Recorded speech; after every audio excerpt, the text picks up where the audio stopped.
How you doing, Baaj? I'm good. How you doing? I'm doing good. I'm excited for today's Same episode. here. Definitely. Yeah, I kind of think when I became a fan, if someone had told me this is what we're going to do, to have this kind of conversation, like get out of here. Because like for the podcast, to us sitting here like this, it's too much of a long shot. I saw we've spoken before. We've spoken before. Yeah, but not things I'm going to ask you. No one, to be fair, I'm not a long conversation haver. Okay. So this is, actually, I think this is probably like my first long conversation ever anyway. Seriously? Yeah, I do not. When you say anyway, you mean like on camera or on camera, like recorded or with most, I don't, even with people, like try to keep my things.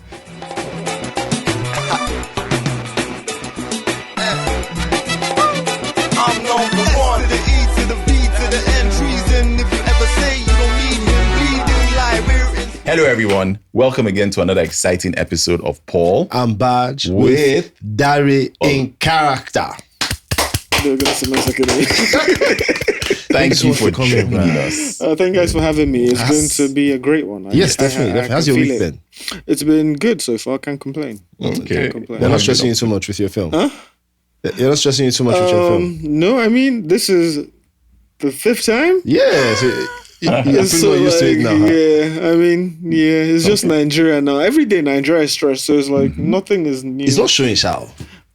Thank God. It really isn't showing. Not showing at all. It really isn't showing. I try to stay healthy. Health is wealth, apparently. It is. What do you do? Your daily routine to keep healthy? I go to the gym every day. Oh, okay. I try to stay active, do some cardio, like team sports. Okay. And I sleep early. Yeah. I've been sleeping early for years now. Like how early? 9:10. 9:10. Like past 9:10, you don't go and catch me. You can't catch you after 9:10. Are you an early riser or? I'm also like a super early riser because I go to the gym at 6 most days. So to be there by 6, usually up by like 4. Yeah. So by 9:10, I'm already like.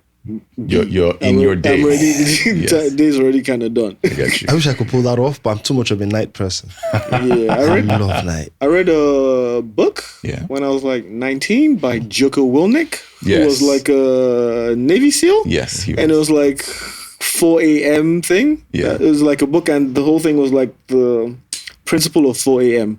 And I tried to, I think I did it for like 4 years. So it was basically you start your day by 4 a.m.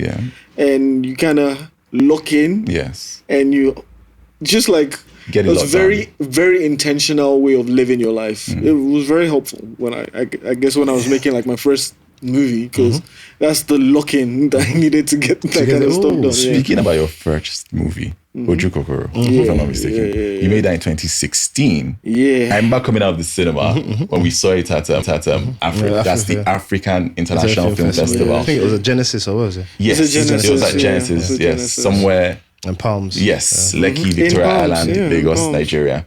And I come out the door, and then you fly out the door. I didn't like how you fly out the door. And everyone, I saw you. I can remember it clearly. You were basically hopping. And Adi was like hopping. And we were like, oh my goodness. What did we just witness? Because we really, really liked the film. Oh, that's nice. Yes. I got the privilege of watching it with Tokwe. It was Tokwe, I and Adi. Yes. So if Tokwe was watching it as an actor, with actor in the film. I'm like, bro. And when he knew I'd fallen in love with the film so much was at the ending. Yeah. I don't put any spoilers, but like if this thing ends open-ended, freeze frame, I'm going to lose my freaking mind. I just said it like just off the cuff. And like, oh my God. And, that's what it also when I was hopping out. I think I've seen one of my favorite things ever. I was glad that all that effort made some people happy. Yes. You wrote the screenplay. I write everything I've done so far. What was the inspiration behind that? And it being your first attempt at making a film in Nigeria. Was it that's going to be interesting. So I got into films kind of late compared to like most people. I got into films like I think 17, 18 when I first went to college. Because I went to boarding school and my boarding school was in Kwara. So there was no TV. So when I got to college... What school was that? Adebule College in Offa. Okay. crazy. It's actually Madame Kai. That's the school they shot the movie in. Oh, okay. Yeah. Okay. Okay, the other one. Fun fact. Madame Coin up. Madame Coin. Okay. Yeah. But anyhow, what was I saying? Yeah. Okay, so Or Miss Coin. Miss Coin. Yes. So that's when I got into films, because that was like the first time I had the internet. So I was like, I remember IMDb top like 100, and it was like, because I watched movies before, but the movies I had seen were like the movies like as a young person everyone is learning about. Ones. So probably like Daredevil, like the things, the blockbusters, but I'd not like gotten into indie ones. Exactly. So like it really like did something to me. I was meant to like do my MBA. And then I called my parents. I was like, "Bro, that's not gonna happen. For real? That's not gonna happen." Was it a specific film or a series of films or? Nah, I just like over like the 4 years I was in there, because I started like the school had like a cameras and library. I started borrowing and just making shorts on my own. Oh, okay. Like I was like, bro, I can really do something with this stuff. Yeah. And then I started watching like Nigerian films. But then my only access to Nigerian films was Iroko TV, because that's how I was all the way in America. And I was like, I can do this. I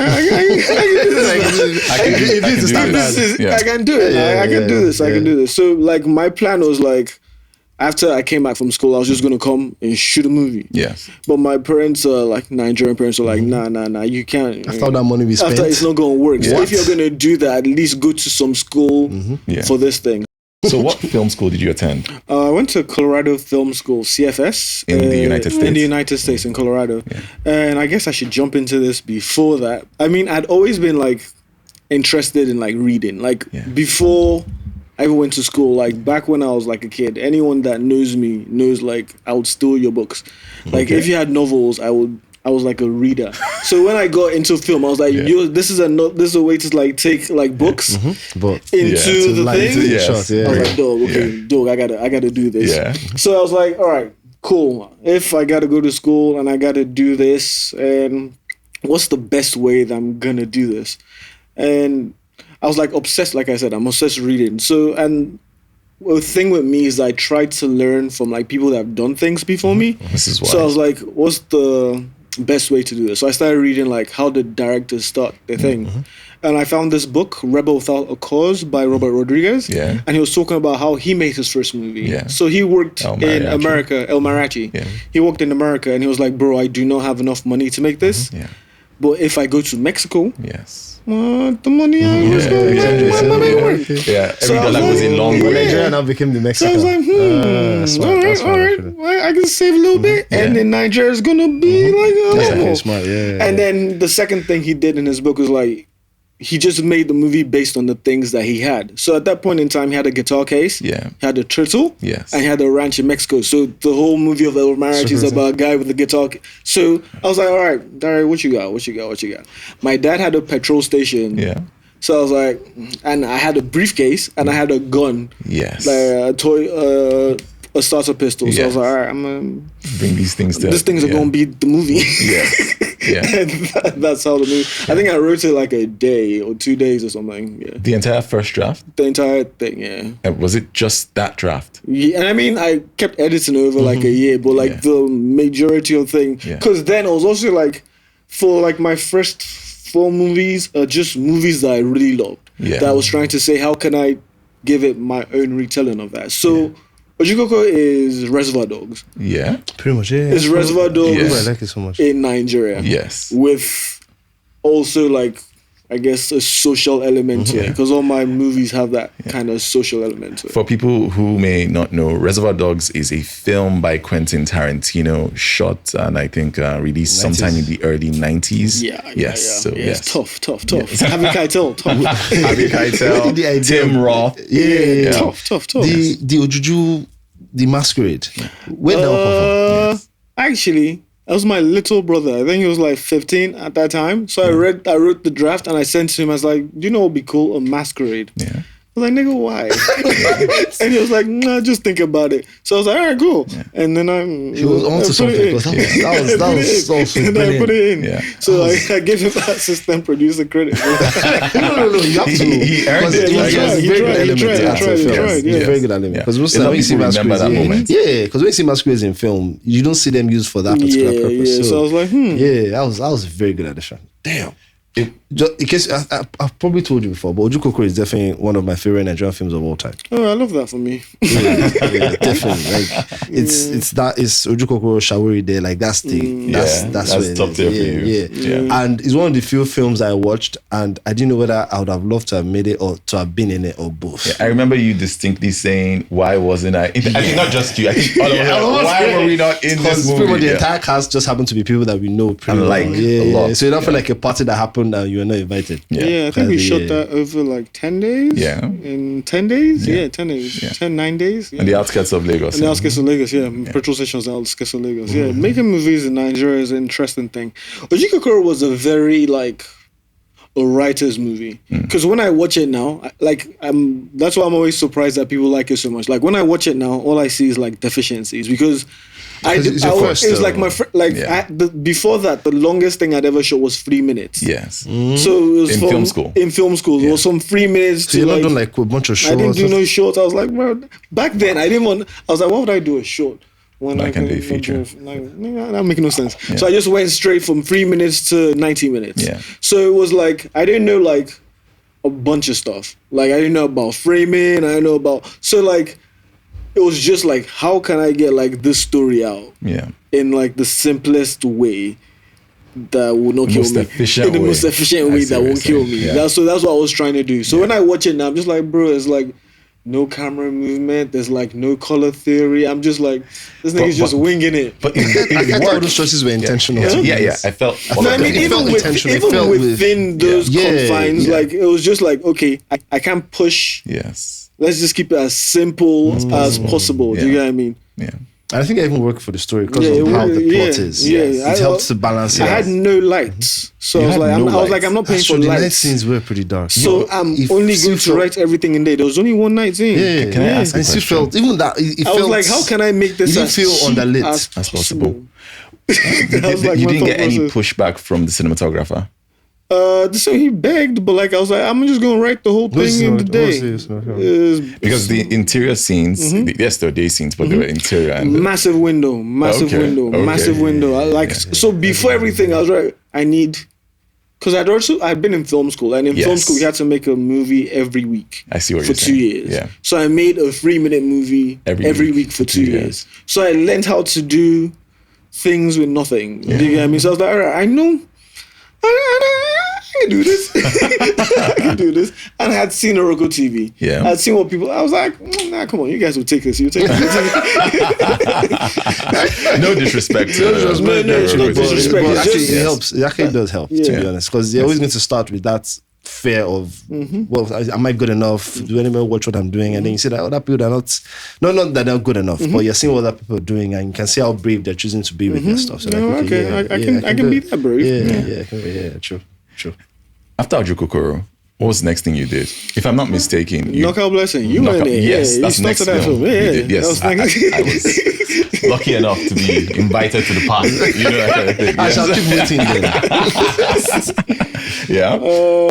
That was a tough one. Yeah, because like I said, I think I made my first film at 24. Yeah.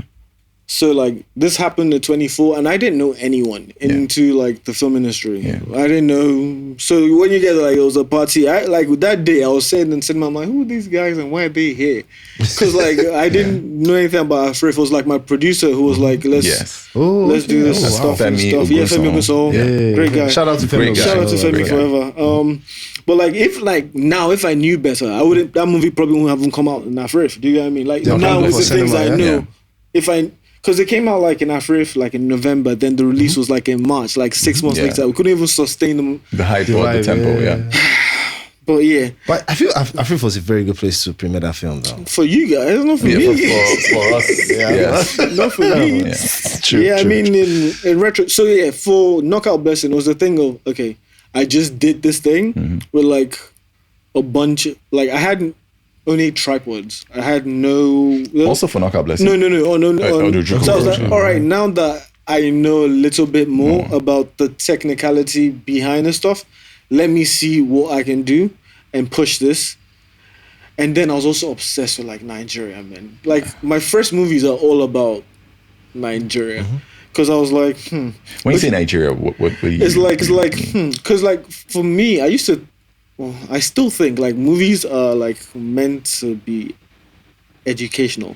Like even though it's a story, like you're meant to, the themes of what you're meant to take is meant to instruct, or make you at least think about. So Ojukokoro, I was trying to, for me, like when I first came back, I just kept looking around and I was like, bro, there's no businesses anyway. Like everywhere I looked was like a police station, eatery, or bank. And I'm like, what do niggas do? So I was like, imagine if everyone is actually like, every business is a front. Yeah. So that was like the idea for, okay. And I was like, everyone in Nigeria at that point in time to me, because I was trying to make my first movie. And what it did was, it just brought me to people that kept trying to take advantage of me. Yeah. Because it was like, there's this person that really wants this thing. So I kept me in. Exploited most of the time. Trying to get exploited. And I was like, bro, everyone is so greedy. Yeah. It's kind of like a so that thing. was also the second thing. I was like, how if I show maybe how greed is pervasive and is actually pulling us back. So that was the idea. For that was like all the things that made the first movie. And then the second movie was we lost our first president. That was Buhari. No. Yaradua. Yeah, we're about to get this guy, and I was like, imagine a movie. I was like, because no one's seeing like what's happening. So the movie was like, imagine the worst guy, and everyone knows. Becoming president. Will people do anything about it? And this film is called. That's Knockout Blessing. Because they find the president. The president has a sex with a pig. To become. That's also from Black Mirror. So it's like all my movies were just like my influences. Black Mirror. Do you know what I mean? And things that I was seeing around me. And you were hoping to convey something. I don't think it really worked. Obviously. It didn't work. It might have worked, but you know, it almost work. but proof of work is now. But the truth is, sometimes the audience can see something, understand what it is you're trying to say, but still. I don't. True. So I think a bunch of my first films were that. Dwindle is like political. Even I didn't start writing it, but when I came on, I turned it political.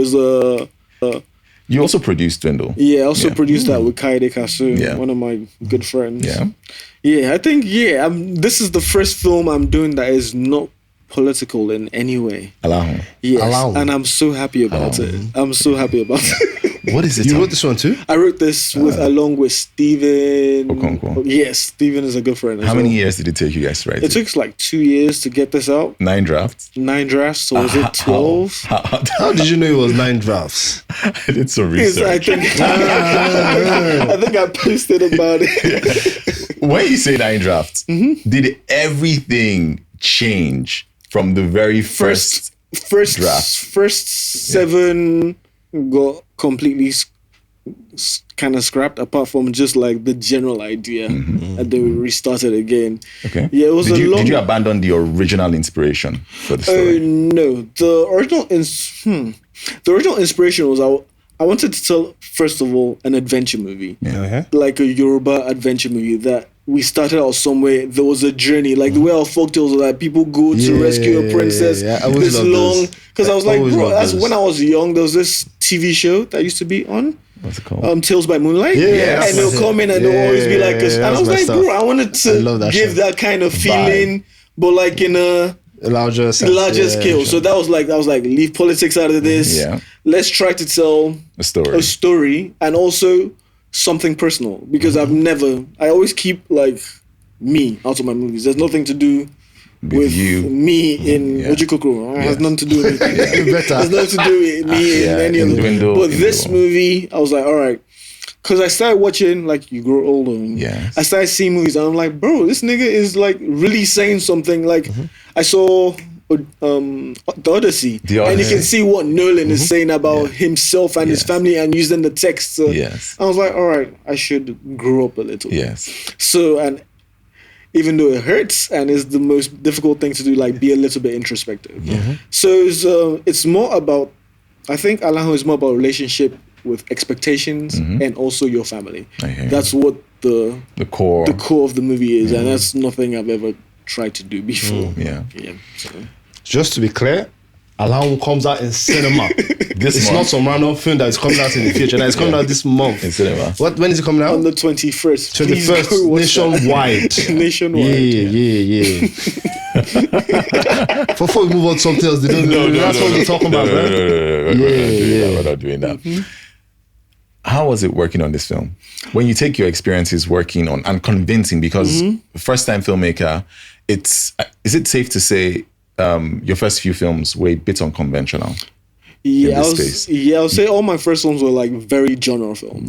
Very, very like specific genre films. And it probably took a little bit of convincing of the actors and even some of the crew members to hop on board and to try and bring your vision to life, if I'm not mistaken. Not really. Oh, okay. No, I don't think so. I don't think so. They all initially immediately bought in. Pretty much. Oh, okay. I've never had like luckily I've never had a problem with that, and I think it's usually because of the scripts.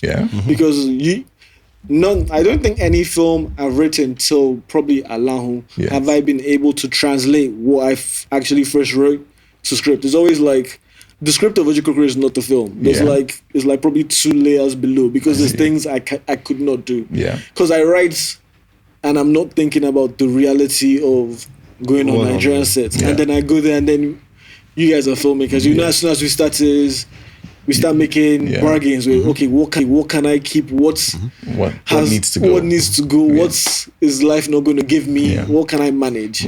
So I think this is the closest I've been able to like kind of wrangle my vision to on screen, because I've done this quite a bunch of times now. I'm guessing because maybe at the 7th or 8th draft, you started thinking like the producer. That's exactly what's exactly. How can I actually do this? Is this something that can be done? I also realized something. I think after my last film, Ilewo, because like when you've like been like obsessed with like films for so long, you lose like the ability to be audience as well as other people. I see what you're saying. So I think I started giving like myself exemptions that the audience will not give a film, because like you knew the answer to the question that the audience would ask, but you didn't know you were not explaining not it even that, not even that. Like I'm showing something and I'm like, the audience will understand that I'm Nigerian. I can't give them 50% or 100% it's meant to look like, but you get the idea. I get you. But they're like, bitch, give it to give it to me, or don't do it at all. That is and it's very fair, because they're consumers, they're not filmmakers. True. Because when I watch a film, like I'm watching a film, like, okay, I know they're trying to do this there, but they didn't have this much more. Look at that fucking idea. When I'm watching a Nigerian film, but that's not how the Nigerian audience, someone that's paying for your movie, is watching. They're not giving you that kind of grace. That grace. Like I was watching Ilewo recently, again, and in the end of the film, there's this thing, and the house is meant to change. And I was watching with my babe, and she was like, "Terry, we just watched this film, and the house changed.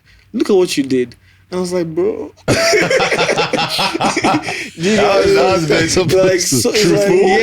It's just honest, because like me, I'm like, they understand now, but it's not the idea. You're trying to convince people something with images. That's what a film is. So if you don't have the images, don't do it. I see what you're saying. Segue game. Yes, I knew that was coming. So there's this game, This or That. Now I'm just assuming, obviously, not like I know you that well, but you seem to be a little bit more inclined to crime-esque kind of storylines, or dark storylines, or noir kind of stories. Yeah, that is even not from the filmmaking point of view. So I'm guessing you like those kind of films. Yeah, I suppose. Yeah. So we do This or That. We'll just ask you a bunch of films and your own personal opinion of which one you prefer. Okay, let's go. Right. Memoirs of Murder versus Prisoners. Prisoners. Sorry. Prisoners. Prisoners or Zodiac? Prisoners. Can I ask why Prisoners? I'm surprised they haven't argued yet. He tries to change people's opinion. Why Which is not Prisoners supposed to. Zodiac? Yeah. I like the double. What do they call it? The double protagonist and the switch of Prisoners. Yeah. Yes. Zodiac, I read the book also, so it's not as. And also, I know very much about the. Like I said, because I'm addicted to. So it's like this is a piece of the story as opposed to the full Prisoners, which is fiction, but the whole story. Yes, I hear you. Prisoners or The Departed? Prisoners. Yeah. What was it? I'm waiting for you to just try your I saw stuff. The Departed again a couple of days ago because after I saw Odyssey, I was like, okay, I need to go see some more Matt Damon. Okay. Prisoners or No Country for Old Men? Prisoners. For real? Yeah. Prisoners. And I love Coens, but Prisoners. Okay. Sugar is fantastic. Yes. Sugar is fantastic, but still Prisoners. That is the main antagonist. Dennis is Dennis is. I was about to do it, Paul, but if you do it now, you're a hypocrite. Dennis is Prisoners or The Town? Come on. Yeah. It's Prisoners. Prisoners. The Town is good. The Town is good, but Prisoners. different levels. Yeah. Prisoners or Kiss Kiss Bang Bang? We're not gonna change that. Prisoners. All right, okay, let me step it up a notch then. Prisoners or Nightcrawler? Prisoners, come on. Prisoners, Nightcrawler is also very good though. Jake Gyllenhaal is very good. It's very good in that. Yeah. That's when I realized that this guy is not playing. No, he's not. That's because I think I'd seen him in his regular. Die Hard fan. So and I was like, this guy I don't is think very he's serious. ever played. From Donnie Darko. That's Die Hard Donnie fan. Darko is hard. He's been Donnie Darko is freaking hard. right from Wait, who's jump. the guys that made Donnie Darko again? I can't remember. We know them. It will come to us. Well, you can check the others. Yes, we kind of seen. I think we've all seen stuff. Because they became bigger. Yes. They blew up a little bit. Yeah. Prisoners or Drive? Come on. It's Prisoners. Yeah. Prisoners or the girl with the dragon tattoo? Still Prisoners. I like the girl dragon tattoo though, but still Prisoners. I keep asking which version of the one girl with Daniel Craig. Yeah, okay. Yeah, that's the only one I've seen. Yeah. Okay, that's the only one I've seen. Prisoners or Gone Girl? Ooh, Gone Girl. Gone Girl. Yeah. I was skipping it for later. Gone Close Girl. Close though. Yeah, Well, I'm also doing that so that I just don't be boring. Finally, Gone Girl or The Place Beyond the Pines? Gone Girl. Go. Yeah, I was going to answer. I forgot it's not me that they're asking. Yeah. Okay. Gone Girl is hard. Yes, Gone Girl. Really good book too. Yeah. Really, I haven't read the book. His book adaptation, that's true. Yeah.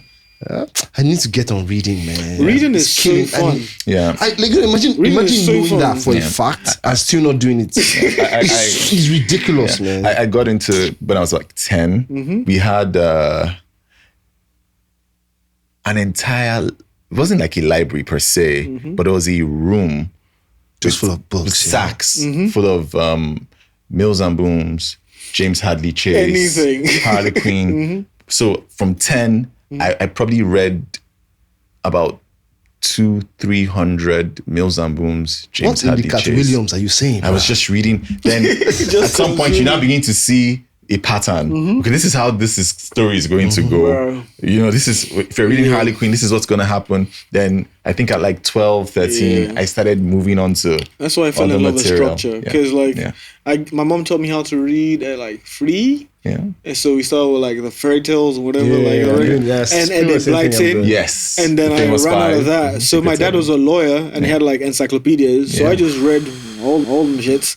And it was like anything, newspapers, anything. If it had pages when I was young, it wasn't safe. Yes. It wasn't safe. I was a reader. Yeah. I still read like a bunch, but not the way where we were kids. I used to like clear when I was in like secondary school, and anyone that knows, I used to clear like 8-9 books a day. Like I will start. Oh, you're fast. Like I will start. When you say like a 200-page book, clear. Like I will read a book during a lesson. That's really And the fast. teacher is like, "Dare, why are you doing?" Don't worry. No. Yeah. I read. Like that's my. It used to take me 2-3 days to go through one book. I would go through my day, then the highlight of my evening was always I just get home and then where am I? And just that kind of thing. And read. I'm so ashamed to comment. Because I was in, I think reading has always been like escape for me. Yeah. So I was in boarding school. I didn't want to be there. So like we're in Narnia. That's what I was doing. Wherever the fuck, we're in Hogwarts, wherever we are, but we're not here. Now, you said you shared a bit of yourself in ALAHUN, your latest film, which is coming out in cinemas nationwide on August the 21st. Be sure to watch it.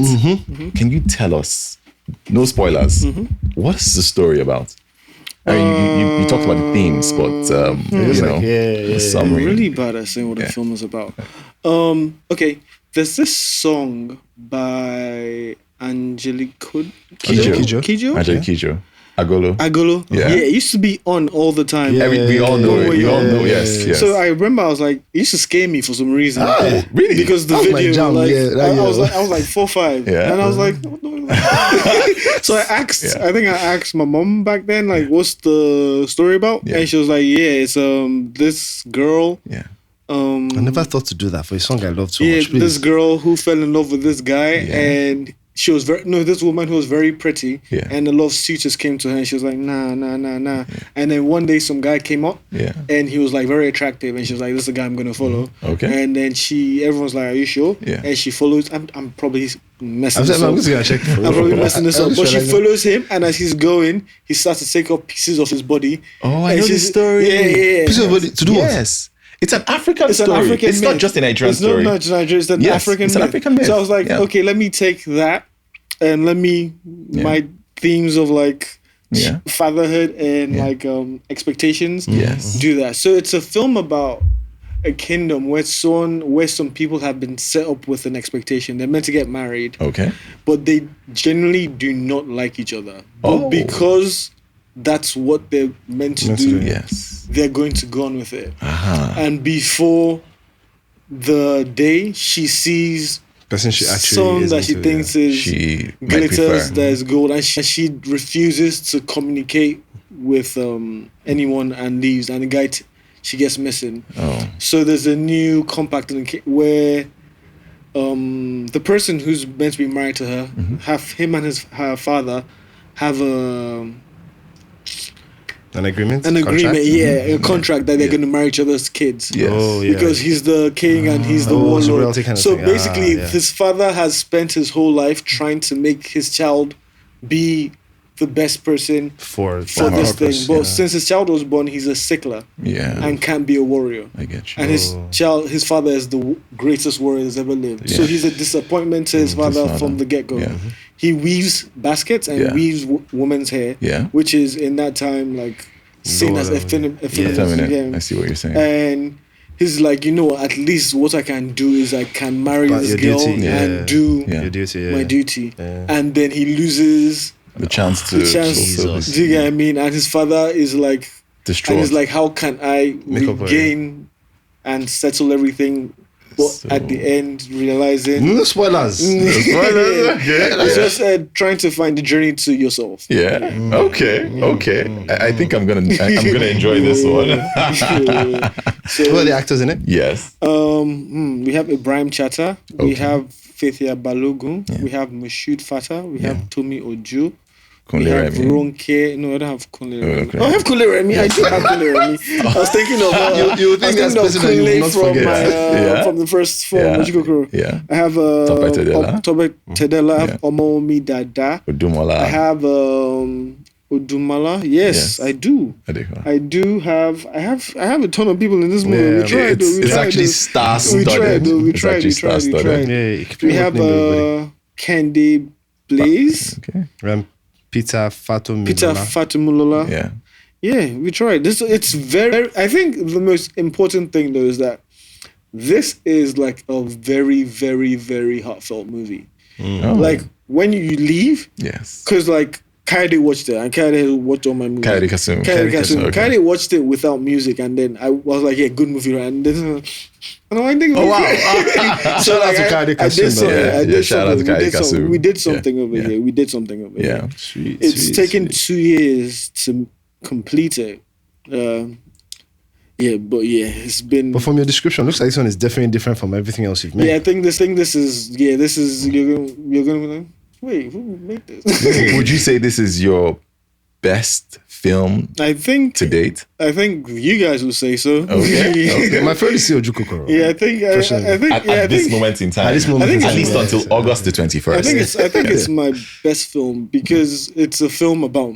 Yeah. For the first time, I'm in it. Do you know what I mean? Yeah. What do you mean like in not it? me, That's like part of it. like okay, me. I'm like, okay. I thought you did all those it's directors. coming from like somewhere personal. Do you know Yes. what I mean? I hear you. Yeah, and I think it's a thing that Nigerians need to also. Because like being Nigerian is like a lot of expectation from family, from like friends. Like there's things that you're supposed to do or person you're supposed to be, and sometimes to say you're not going to be that is It's like an abomination. is a denial of everyone else's dreams for you. What's important to understand that your life is yours. first your For you. life. This is true. And anyone that really cares about you will be understand that, happy yeah. For you. to live your life. true life. Yeah. This is true. And I think, I think that's an important Yeah. message to I transmit to I agree. our people. It's something a lot of people need to hear. Yeah, And there are a lot of people who are struggling in this world and in Nigeria. And because there are a lot of people who feel they don't have a voice and who feel like they're not seen. And a film like this might make them feel seen and give them hope.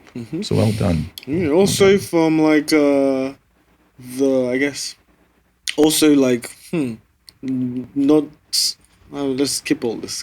Cut this part out. Let's just go. Okay. I was gonna say something. okay. Not good. Okay. That can be done off. So you spoke about expectations and stuff. And when it comes to filmmaking here, the number one expectation is money, obviously, which is probably why you're here as well. But seriously though, how? Because you definitely have to balance. You seem like kind of person that the creativity, the message, the like you even said, it's something that you're supposed to learn when you watch a film and everything. Yes. All these elements will definitely have to be in your film as well, while still trying to make sure you don't come out preachy or boring. It has to make money. So how do you, especially in this one, how were you able to balance the two? I think the thing that I came about it from was I tried to the story should be like carry the themes in itself. Like it's like I think some of like I'm telling you about my films and like for Ojukokoro that you like and you're like, wow, haven't even looked at it like that. Yeah. But this I'm not trying to make it opaque. Yeah. Like it's very in your face. Like I'm trying to simplify while also complicating. And I think we did a good balance. Decent job. Decent job. If we're to look beyond Nollywood now, because you've cited Tarantino, Bong Joon-ho, and filmmakers on that level, Denis Villeneuve, what one thing or a handful of things do you think Hollywood auteurs or even European and Asian auteurs are doing that Nollywood filmmakers at this moment in times are not yet doing or have struggled to implement? Okay, I'll think to answer this question very give me 1 second.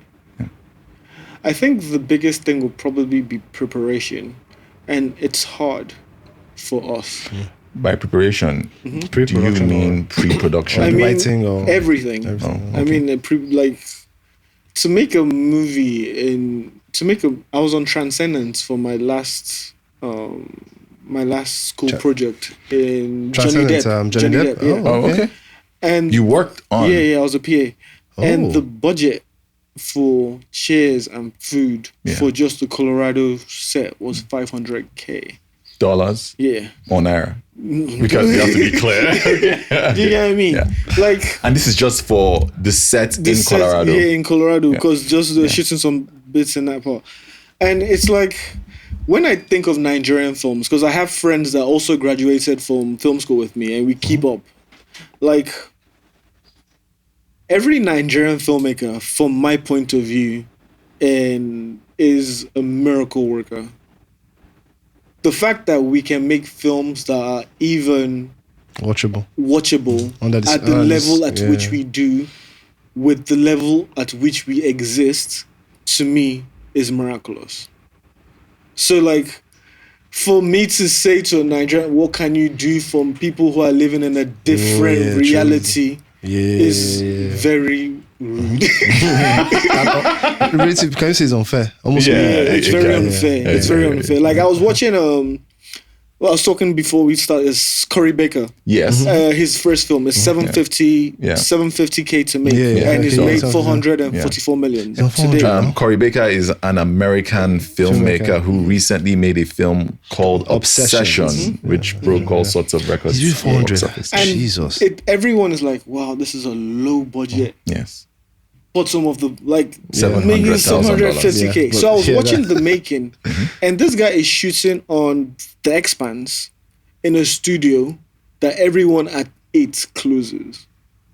Like they can't shoot past 8 because that's wrap time. Yeah. Like you have never rapped by 8. Never. Unless we're talking about Do you get what I mean? rapping or rapping fufu. Do you get what I mean? Is the level of confirmation I know you haven't. You can't even lie to me. Don't lie. Like the money before he started was confirmed. I've started films that I didn't know how I was going to finish. You would Like, relate. The difference between it's because bruh, I know if you're a filmmaker watching this, you understand what I'm talking about. Like to make a film in this place or in this situation, because we have no grants, we don't have complete surety of if we're going to be able to recoup. To make creative choices, to make bold choices in such an environment is a risky and crazy thing to do. Yeah. Face adding the other part of. Do you get what I mean? Shooting exteriors with like Beirut. Do you get what I mean?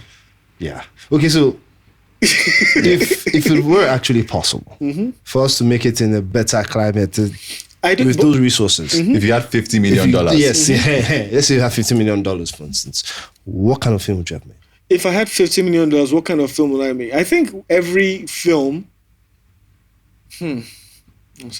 Every film. And some people might not like this. Every film is an investment and a proof of concept that this filmmaker is worthy to be invested this money. So if someone gave me 50 million, I'll be trying to give them at least 100 back. Okay. That'll be my first thought because I love my job. So you would be making. Sorry, finish. And in order for me to continue my job, I have to be able to prove that putting money in me is not a waste of money. So you would be making a Pan-African or Nigerian film with a global audience in mind? I don't know. Okay. Because that's the only way to make that money back. You definitely can't make that money back here. It won't definitely, but it definitely won't be. You can't. No one is going to put 50 million in a Nigerian film.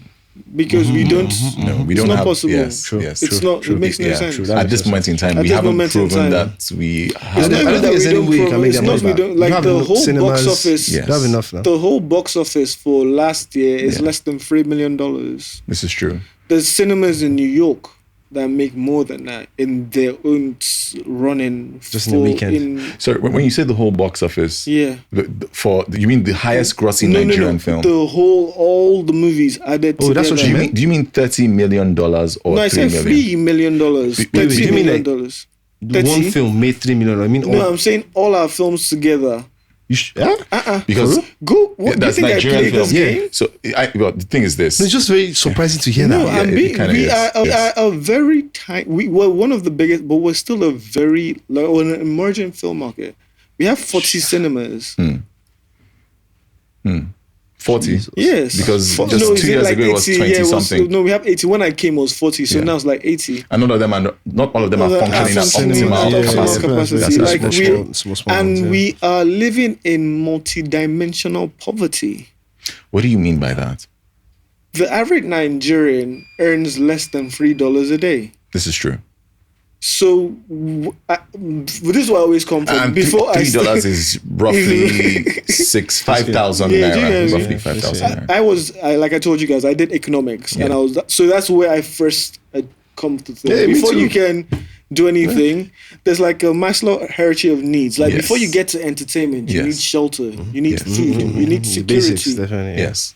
I was talking to my vet, not someone I was helping my dog. I was like, yo, guy, I have a new movie coming out. And I was like, because he loves me. He's like my guy. I was like, bruh, I should watch that. Yes. So I was like, it's in the cinema. He was like, he has never been to the cinema before. In Nigeria. So I'm like, why now? He's like, how much is it? And I was like, yeah, it's like 10K. Yeah. And he's like, fuck no. Yeah. That makes no sense to him. Yeah, so I completely understand that. Like, that's what I was saying. But he didn't say fuck no. No, he didn't say fuck no, but he said it in his own. I've heard that one. You know what I mean? Like, so I completely understand. Like, it's to say that you're going to pay for cinema entertainment in Nigeria is not. It's not a broad-based form of entertainment. Is It's it? still a luxury. It's still a luxury. Yeah. For some Nigerians, to eat is still a luxury. Yeah. Let's be serious. Some people, I think the percentage is 42% of Nigerians don't know where they're going to get food today. Yeah, their next meal is coming from. That is true. From today. So 42%. Yeah. So these are the numbers. Like it's very hard for me to forget. And for context, for our audience, I don't know if this figure is factual, but I want to believe there's some research behind what you just stated. I saw a figure recently. Okay, so 42%, and this is a country that has over 200 million, give or take, people. 42% is roughly 100 million, or just under 100 million people. It's a tragic situation. Do you know what I mean? So when you're saying, hey, come and enter a cinema for 2 hours, like, when last did I go to the cinema? Like, how often do I go to the cinema? Yeah. Not talk of the. Do you know what I mean? I go. And this is like my job. Yes, I get you. Okay, but you don't really necessarily. You watch films, but you don't necessarily go to the cinema. No, not as much as I. Not as like. Yeah. When much I was not as much to. as I would like to go. Yeah. When I was in Colorado, it was like a $3 theater down the road that they would show movies that were out of. So they're always like older movies, like classics. they're always like one step behind. You know, like now that Spider-Man is coming out, they'll just be coming out the ones that just left. I see what you're saying. So I was not in a rush. I was seeing this.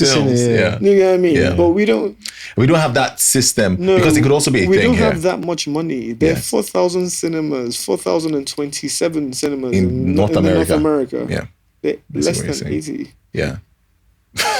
So I'm very aware of like the economic realities of where we live. I hear you. I didn't know. I used to go to cinemas a lot when they were still doing that 500 naira free popcorn and stuff. That I was going pretty much almost every day. Yeah. But obviously, I don't go anymore. Yeah, but you do kind of. You kind of, but for free. You know what I mean? I go. I go I try a few times a year. But like I can't. I try sometimes to see Nigerian films. I can't take chances. Yeah. Like when I go because no one club. Very sure I go very sure. I don't. I wish I could go and be like, all right, I'll take it. But like if I get why Nigerians are mad, because I didn't used to get it. Like if someone paid 10K and they watch my movie and then it sucked, I get why they're mad. I hear you. Yeah, true. Because that's 10K that could have done something else.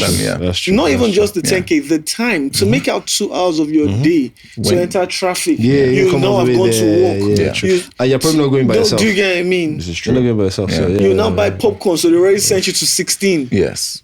1,000 naira. Do you get? So I'm like, so that's why I was like, okay, this movie. And I never used to think like this, but I guess as you grow older, like you start seeing things differently. I was like, bro, like I have to give people value for their money. It's not just, what's this thing I'm trying to say? Yeah. That's cool and fancy. Yeah. But like, can they take something away from this experience that is worth the investment of the time energy and resources. Is it safe to say ALAHUN will do just that? I'm hoping so, but that's what I have spent the last 2 years trying to make happen. Okay. I think in the spirit of what I just said, we can just play like a tiny controversial game. Okay. We call it the unpopular Nollywood opinions. Oh, wow. We usually ask for 3, but if you want to give us 1 or 2, it's fine. We usually ask for 3. Unpopular Nollywood opinions. So what does that mean? Opinions that you have that will not be either known or welcomed on a general. I feel like anything I say will be dangerous. Dangerous, long. Yeah, because I go to school. Okay, give us at least 1. Let me think of nice things. I prefer to skip. Skip, right? It's fine. Is there no way you can deliver the message like, without... I have... Okay. Off camera. Yes, but on camera you have... Okay. Okay. The message is They kill fucking message deliverers in Nigeria. I'm good. I'm trying to deliver a film. Thank you so much. I wouldn't know. I'm good. Thank you. You would know. Yeah. Like sometimes you say something and someone will just take offense, and you're like, "That's not even what I was." That's like, not. but rather than I'm trying to promote film. I hear you. Okay. Yeah. Okay, maybe a little bit more fun then. Yes, So it's more thank of you a question so for the much. fans. Yes. Just get to know you a little bit. Yes. I can't already know. I can guess the answers to this question though. Okay, let's see how close you Would you are. have wanted to be as famous and as influential as Michael Jackson? No. Yeah, it's pretty much a straightforward answer. Yeah. Can you say more words? That's actually one of the biggest problems with like I don't have any interest in being perceived. That's why when I was talking about, I'm like, you probably never had a conversation with me. Like, I hear you. there's tons of people that have never had any conversations with me because, like, I like to. You're very insular. Yeah, I'm very insular and I'm very locked up. But to be what we do is to You have to give a bit of is to give a I bit had of to learn that the yourself, hard way. and I'm still struggling with that. Like, this is my first. Do you know what I mean? Yes. This is not like This is not like my comfort level. So we're probably not going to see you to your next film then. I'm realizing that to be a filmmaker nowadays, to You be have to, anything. Yes. Like, my guy's a dentist. He has to get ring lights. I see what you're bro, saying. like, now the world expects To know you or to know a bit of you. your story to fuck with For them the to, whole thing. Do you know what I mean? buy in. Sure. So, yeah. If you had a month left to live, would you tell anybody? And if yes, who? And if no, why? Probably not. You won't? Why? Depends how I find out. If I find doctor. out with 1 month to leave, Yeah. no. Why? Because it would just make it a terrible month for everybody.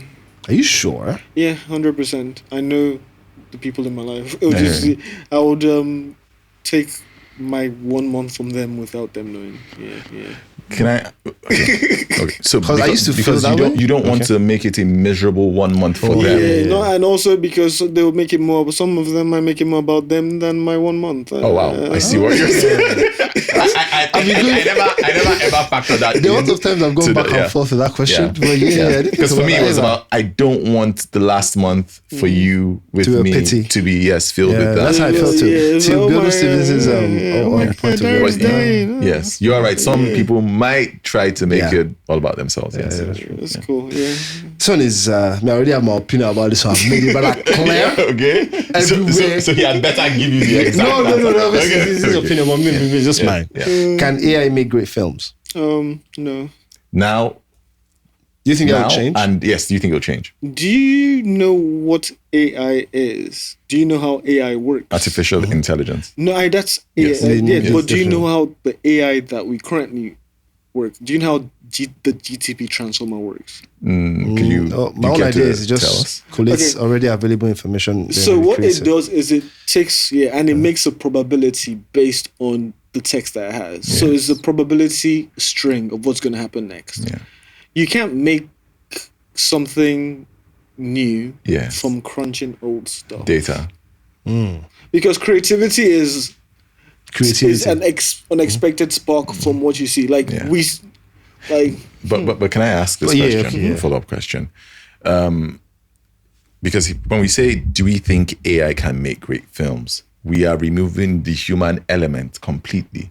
But if AI is a tool, and you, the filmmaker, understands how to use that tool, do you think AI tools can be used to make movies? Is different from? Do you think AI AI can make great films. Okay, that's so a you different think it's two question. separate I questions? think I think that's a separate Okay. question. I think AI tools can be used in film. They're already being They're already used being used, used, yeah. because Yeah, life true. is about Yeah. efficiency and capitalism. Yeah. But do I think In like, itself, in itself, like Yes. we can algorithmically Yeah. make a good movie from all the bad good like no, I don't think so. But you're not averse to using and implementing AI to help tell great stories. I am. You are. Probably yes. Yeah. For good reason. I'm not an AI truther, sorry. Okay. yeah. AI truther. Do you think young directors and filmmakers should wait for funding? I feel like nobody's path is the same. Yeah. And that's the first thing I learned. Like as soon as one path, someone uses that path is closed up. Like before another YouTube like Corey Baker or King Parsons, and that's probably done. Yeah, a decade. Probably decades. So like, be true to yourself. That's the only way to make it. That's because we're all trying to, like, I was reading the Iliad and this thing, and like I saw Nolan's like everyone like. We can both read the story, and we both have different perspectives because we're different people. By the Iliad, you mean Homer's Iliad, which is what the movie Odyssey is based off. Okay, okay. For the audience, that makes sense. But really helps. But it's everything is like we are the filter. That's why we're the artists. Like we, and then it's the filter of our experiences, who we are, how we see things. Because like you can say love. And in the room, and everyone have different understandings because of their relationships with things. So Oju Kokoro, Ileowo, Knockout Blessing, and then you did something for Ndani Television called Lagos Big Boys. Is it safe to say, on some level, you have faced some sort of criticism? Oh yeah, and some applause. Yeah. How do you handle applause and criticism? Honestly, not very well. Both? Both not very well because for different reasons probably. Applause because now I've been doing this long enough. I know applause is very short and fleeting, and also doesn't really do much. It boosts your ego. It puts you know what I mean, and that's it. And criticism, I'm very bad with it because someone can say like you guys have said, and I will forget. But like two, I see. Because there's like things that people said about, and like it stays with me. Yeah. And I'm trying to understand and also like have what's it called? Space. Yes. To be able to walk away. Perspective. Yes. Like but making movies is really hard. I remember before I decided to quit my MBA and stuff, and there was this probability, and like being a director was like the second hardest job to do, like based on probability. And I was like, because of how hard it is, we're very, very like, because of how hard it is, and because usually to become a director, you've had to fight a lot. So we're used to when someone says something is like, how do I fight? Yes. And it's like, so I can just accept things. So you don't try to argue with them or nothing? Yeah, I used to know, bro. It's not usually. It's not a very good. Yeah. It's not good. I'm like I'm the worst person to like to. I hate hearing nonsense. I'm just like, bro, what the fuck are you saying? I don't even understand. You're not patient enough. I'm not patient, but like now I'm trying to. Like I said, maturity. I started this very young. I hear you. Yeah, 24. I started 24. Yeah, you're still very young. Do you get what I mean? I'm still pretty young, like much, 35. Yeah. But like things have changed. Like since Ileo was like 2 years ago. Yeah, I didn't make a film for a while because I made Ileo in a strange position. Because like it was during Corona. My dad is like 82. Oh. And then he was dying. Like he was straight dying. Like he was in the hospital bed. Like the doctor was telling us like, okay, maybe like you guys should flip back. Oh. So like I was like writing, and I was like, let me just even get this thing out, and I realized that no one gives a fuck. It must have been very difficult. Your conditions or whatever the fuck. It's like, what can you do for me? Produce. What do you give me? Yeah. So I was like, all right, if I'm gonna make something, I can't have excuses. Do you get what I mean? Yeah. Because no one gives a fuck. Okay. So let me try and be. Also, my uncle died. That's the first time I dealt with death. Before like that your father? Oh. Yeah, right after. So that's the first time I was like, that's why even in this movie, for the first time, I don't kill people. Oh, because I'm like, I've started to understand like things. Like I said, as you grow up, the weight of things starts to make more sense. To you. So it's like, I'm trying to give things the appropriate gravity. Sorry about your dad and your uncle. Yes. He's alive. He made it sound like okay. At that point in time, when I was making the movie, we didn't know. Yes, it was touch and go. It was touch and go. Yeah. So I wrote it like I wrote the whole movie by his Yeah, so it was a tough time, but that's how I sitting beside him. Yeah, so that's how hospital. I could, because like I read and I write to escape. So that's how now I knew that I was not in the frame of mind to do that. That was not the proper way to go about that. to deal with. So what is the proper way, to be honest? I think you have to, at least I don't know, but for me now, when things are happening, I have to accept that they're happening. To avoid or try to dodge something, you're just going to deal with it later in a worse way. I do that. Yeah, so it's like, this is happening. I might not be happy about it. I might not be able to do anything about it, but I accept that this is happening and it will pass. Yeah. One way or the other. One way or the other, it will pass. And I got to just like ride the waves. Yeah, sure. On a lighter note, I think. Thank you for sharing. What would you say the future of African cinema is? Or what would you say the future holds for African cinema? I don't know. I'm not Jesus. Can't tell you either. I think African cinema is very tied to the possibility of African development. Because no GDP, no movies. Like gross domestic product. Gross domestic. Oh shit, I'll be saying. No, it's fine. But like before like China. Yes. Like India. Like you have to conquer where you are before you can export.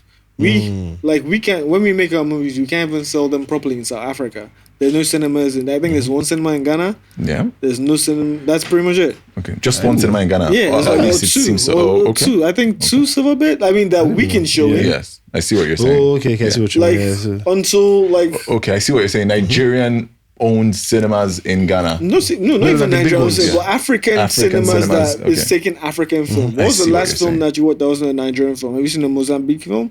In Nigeria, no. Do you know what I mean? Like, this is true. Where's that's true. At Afrif, yes. I was just thinking that's if like Africa is rich enough that we can make movies, then, because right now African cinema is grant based. We're all like looking out, like most of our successes recently are successes that we get funding from outside. Yes. And there's a kind of story that you can tell when you get that kind of funding. There's we can check. I don't know. You can. Like, what kind of stories can we tell? Really quickly, from my point of view, I don't know. It seems like you don't get to be a happy African when you collect money. I can't have you feeling like that's what you're getting. You know what I'm talking about. Right? I think I understand. Suffering Olympics. You know what I mean? Suffering Olympics, identity crisis. Yes. You can't go full suffer. You can't. Do you get what I mean? But, you go for a suffer. This one suffer. No, the best. The more suffer, the better. Okay. Just carry your camera to Marco. Suffer Olympics or like I don't know. That's the that's why I came back to Nigeria. That's why I didn't try to strike out in Hollywood, because I thought like, okay, Africa was on the rise. So I was like, if we can tell the African reality. I don't want to keep plumbing into the past and our realities of suffering. Yeah. So there's this thing we do for every guest, because we know the kind of audience we have from different walks of life. Beautiful people. Young people. Yeah, young people, yeah. But we always try to have dreams and aspirations. So we always try to make our audience, if it's one or two pieces of advice, just to help them out to make their dreams come true, in short. All right. I think, like I said this earlier, the most important thing is to stay true to your dreams. Yeah. And also, I wish I did this. I'm trying to do it now. I'm a bit late. Is to try to build. Is it horizontally? Is that what it is? Oh yes, horizontally. Try to build horizontally. Yes, you might not be able to get Ava to listen to your film or get like Christopher Nolan, but you can get the best person in your city. You meant Ava DuVernay. Ava DuVernay, yeah. Yes, you can get the best person in your city, and then you can click up, and then you can keep working, and then life is about growth. You don't know where you will go, but you gotta put, and also do something. Yes. There's nothing's gonna happen if you keep dreaming. You gotta do something. You have to do something. True. This is true. It doesn't matter how tiny. But do something. What's the worst filmmaking advice you ever got? I don't think I gotten any. Even terrible advice is useful. Mm. Because terrible advice is stuff not to do. But I don't think I've gotten really bad advice, because since I started my film journey, I've been grateful to be surrounded by people that are trying to help and achieve the same dreams, at least apart from the early days. Jesus. But so it's people that are trying to achieve the same dreams. So it's been pretty good on that note. It's been pretty good talking to you. I can't wait to watch the film, which comes out in a couple of weeks, really. It comes out this month. This month, please. What's the date again? Yes. August 21st. Please check it out. By this time, the trailer should be out. So please watch that. If you haven't seen that. August 21st, cinemas worldwide, nationwide. Thank you guys so much for having me. This has been a wonderful conversation. Yeah, same here. Do you think this is the last time you'll be sharing a couch ever? No. I'm trying to, like I said, I'm trying to open up. Open a clam shit. You know what I'm saying? Yes. See the oysters. It's coming to you so easily, obviously. No, it's not fun. It's not fun. Okay. It's not fun. Well, thank you wherever you have been watching from and listening from in the world. It has been another fun episode of Paul and Baaj in character. Please like, share, subscribe, and tell a friend to tell another friend that Paul and Baaj have a podcast. Bye, guys. Like and subscribe. Thank you. Thank you for watching. Thank you, man. You guys got to the end. Please like, subscribe, and share. And remember to turn on your notifications. Yes, so you don't miss our next videos, because it's going to be dope. Save, guys.